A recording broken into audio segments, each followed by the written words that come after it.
সরকার দায়িত্ব নিচ্ছে দেশকে রিফর্ম করার জন্য অ্যান্ড একটা মানে সুসাংগঠিকভাবে সাজানোর জন্য।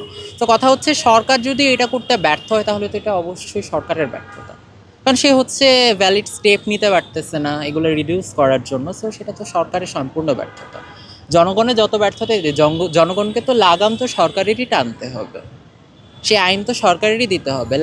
এখন যদি ধরেন এই যে আসিয়ার রেপিস্টের কথাই বলছে, যার রেপিস্টের কথাই বলে ধরেন এই গাছের মধ্যে সবার সামনে ঝুলায় একদম ফাঁসি দিয়ে দিল, তো পরবর্তী কোনো রেপিস্ট সাহস পাবে?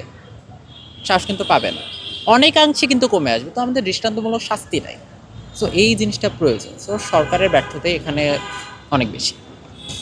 আচ্ছা, অবভিয়াসলি এটা সরকারের ব্যর্থতা, কারণ কথা হচ্ছে সরকার দায়িত্ব নিচ্ছে দেশকে রিফর্ম করার জন্য অ্যান্ড একটা মানে সুসাংগঠিকভাবে সাজানোর জন্য। তো কথা হচ্ছে সরকার যদি এটা করতে ব্যর্থ হয় তাহলে তো এটা অবশ্যই সরকারের ব্যর্থতা, কারণ সে ভ্যালিড স্টেপ নিতে পারতেছে না এগুলো রিডিউস করার জন্য। সো সেটা তো সরকারের সম্পূর্ণ ব্যর্থতা। জনগণের যত ব্যর্থতা, জনগণকে তো লাগাম তো সরকারেরই টানতে হবে, সে আইন তো সরকারেরই দিতে হবে।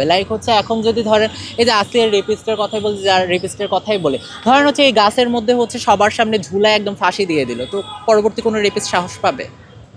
সাহস কিন্তু পাবে না, অনেকাংশে কিন্তু কমে আসবে। তো আমাদের দৃষ্টান্তমূলক শাস্তি নাই। সো এই জিনিসটা প্রয়োজন। সো সরকারের ব্যর্থতাই এখানে অনেক বেশি।